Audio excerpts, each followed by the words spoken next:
Hello, today I'm here to discuss about how to provide feedback, and it's very crucial to assess and kind of plan how to deliver that feedback.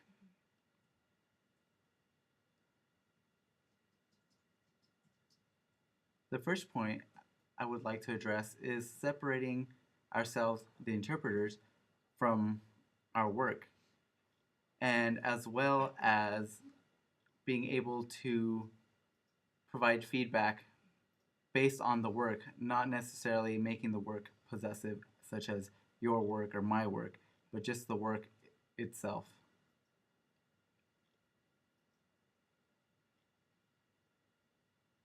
We'll be discussing interpreting as well as the use of language and how that influences the way we perceive ourselves and our work.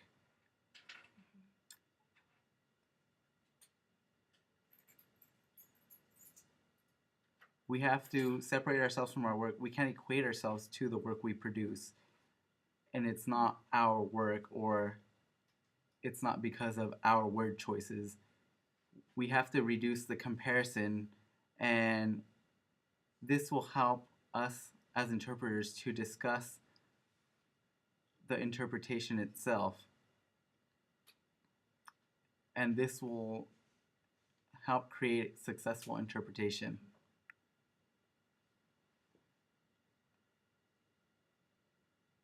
We also have to develop a thick skin. We have to be able to accept feedback.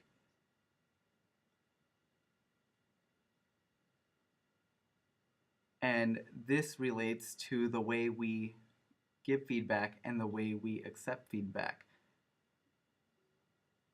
It is important that the feedback we provide, it's not personal, but instead it's feedback that's provided in a healthier way.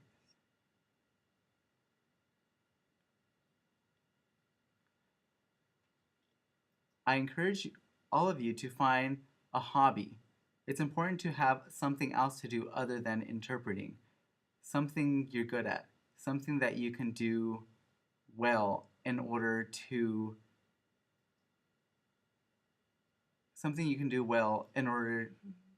to relieve stress, or maybe dissipate your frustrations with an interpretation you had, such as knitting or making quilts.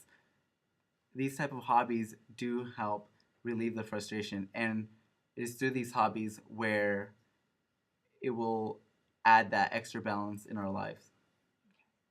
So we tend to, we have many reasons as well to relieve frustrations.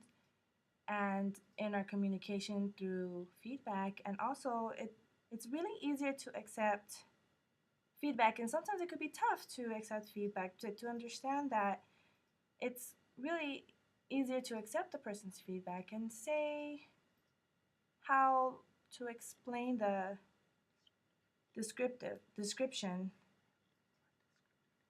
We have to provide the descriptive feedback, and also it's not really to get to the problem itself, but to really help the other interpreter. And it's also to have the same level, not to think that we're superior than the other interpreter, but no, just to kind of have similar grounds and to view each other as equals, not superior. Our job is not to criticize the other interpreter.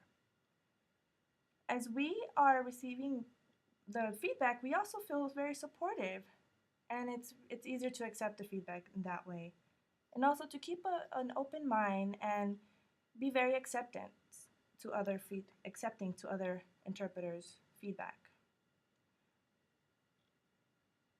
Also, we tend to feel, if when others are judging, are very judgmental, we also tend to be very resistant in their feedback, but really is really not that. That's not the point. It's really just to accept their comments and feedback that they're really good. It's not to really, I want to say, doubt their skills, but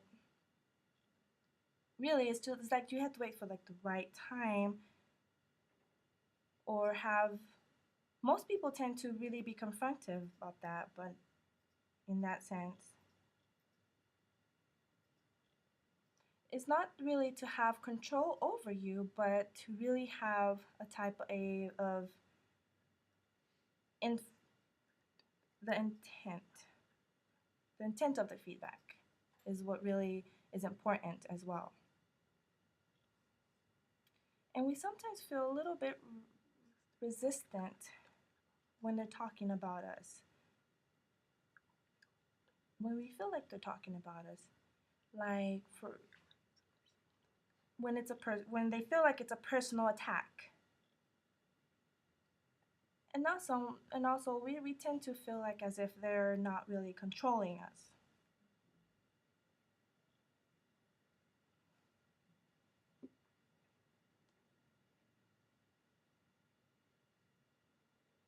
And oftentimes we have to pick and choose the type of feedback we accept.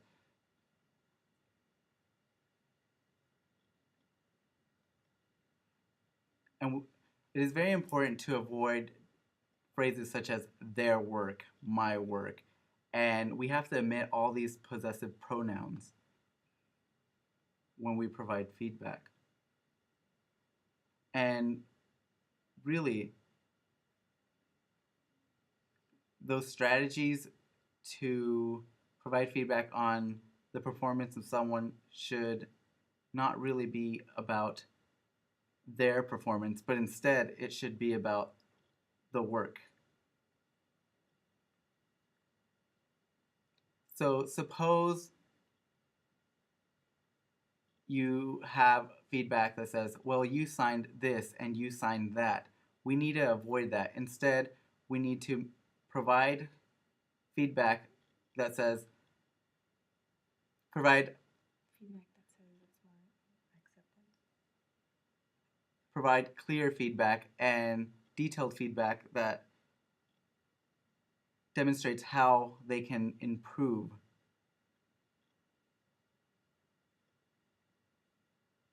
Instead, also, we have to get rid of terms such as good or like in the phrase, you did a good job fingerspelling. Instead, we need to demonstrate and said it was very clear or you had a successful interpretation when you fingerspelled this.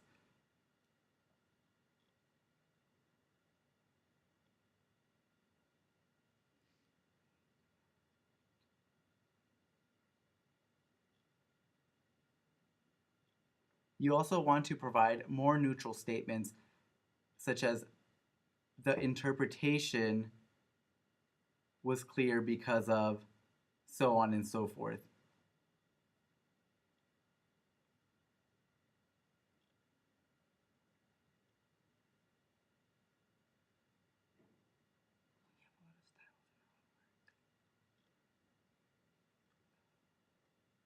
Sometimes the reason for this is because our work has different types of styles. So good is more of a stylistic preference instead of successful. We also think of the positives. For example, we say, "What, you forgot to have signed that." No, it's not really that you forget. Or if another person says that, you instead of saying you should have done this, you say, "No, suppose you could have used another sign." Or sometimes people tend to be very like um, unprovidative, but very instead of being very negative, it could be positive and be more giving. And that could be another strategy, a way to provide a better feedback. It's better than saying I would have done that. It's not really to be it's not really to be personal, but it's like it's not that could be very been helpful and beneficial to the feedback as well. It's not it's better than saying don't do that to another person. Like don't be very negative to the person, And that way the person, if you confront them very negative, the person will be resistant against you. The word good, it's okay to use, but has to be used in a very successful way. But it's better to use the word, it's better to be more success, it's successful to use the word well in the interpretation, in your feedback. Because sometimes we use the word bad and wrong, and that could not be very successful in your giving a feedback, writing a feedback. So you need to be very careful. And what's wrong, it's not really about what's wrong and right, it's about the way you give feedback. You could say, yeah, it can be possible, but not to be using the word wrong and no. We have several ways, we have several materials on how we can provide feedback. For example, if we tend to use to help, it helps us to better feedback, to give better feedback to ourselves. It helps us to improve how to socialize within each other's. When we trust each other, we could provide better feedback to each other, and this will help improve our skills. It builds a relationship with other interpreters. In addition, it's really important not to be resistant of your performance, and not be very like not to feel like you're superior, but you really want to be open-minded and build a relationship with other interpreters, and there'll be more accepting towards each other with feedback. As you look at other interpreters' job,